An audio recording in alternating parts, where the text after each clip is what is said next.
नमस्कार नमस्कार मित्रांनो, आपण आज गौरव पाटील, ममदाबाद, तालुका मंगळवेढा, जिल्हा सोलापूर या ठिकाणी आलेलो आहोत।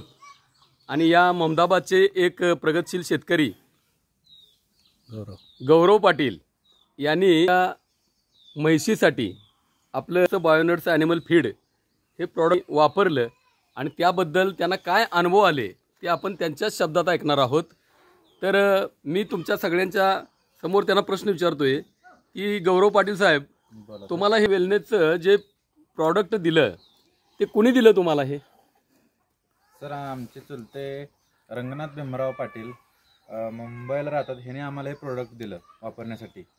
बरं, हे तुम्हाला त्यांनी कधी दिलं साधारणपणे? साधारण सर 9 मे 2025। बरं, आणि किती दिवसापासून हे तुम्ही वापरताय आता? 10 ते 12 दिवसात सर आम्हाला रिझल्ट आलेला आहे। 12 दिवस झाला आज वापरून। बरं, हे वापरल्यामुळे नेमकं तुम्हाला काय अनुभव आला? तुम्हाला काय दिसलं यातून? यातून आम्हाला सर म्हशीचं दूध वाढलं, दुधाबरोबर फॅट एसएनएफची पण आम्हाला बरोबर लेवल लागली। आमचं बघा फॅट कमी लागत होतं, पण ह्या प्रोडक्टमुळे आमचं दूध आणि फॅट वाढ झाली। बरं, कमीत कमी आमचं 1 लिटर दूध वाढलं आणि 3 पॉइंट एसएनएफ आणि फॅटची वाढ झाली। म्हणजे दुधामध्ये तुमच्या वाढ झालेलं तुम्हाला जाणवलं, आणि त्याचबरोबर तुम्ही जी फॅट चेक केली त्या चेक केलेल्या फॅटमध्ये सुद्धा फॅट वाढलेलं तुमच्या लक्षात आलं।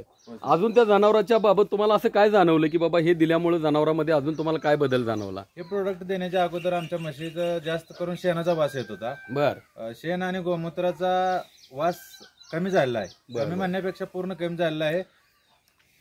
मग असं तुम्हाला काय वाटतंय की हे शेतकऱ्यांनी आपल्या गाई म्हशीसाठी किंवा आपल्या पाळीव प्राण्यांच्यासाठी हे प्रोडक्ट वापरावं का? बरोबर आहे सर तुमचं बोलणं। हे प्रोडक्ट माझ्या हिशोबाने तर वापरणं बरोबर आहे, कारण का दूध फॅट वाढतंय, आणखी जनावर पण पाक्यावर राहते, धष्टपुष्ट होते, आणि शेण आणि गोमूत्राचा वासही बंद होतोय बघा हे वापरल्यामुळे प्रोडक्ट। धन्यवाद। तुम्ही हेच तुमच्या अनेक शेतकऱ्यांच्या माध्यमातून जर हे पोहोचवलं तर अनेक जनावरांचं आरोग्य तुम्ही 100% काय करू शकाल, चांगल्या पद्धतीने वाढवू शकाल। धन्यवाद, थँक्यू। पोहोचवणार सर, हे प्रोडक्ट 1 नंबर आहे, सर्वांनी वापरा ही माझी नम्र विनंती। थँक्यू।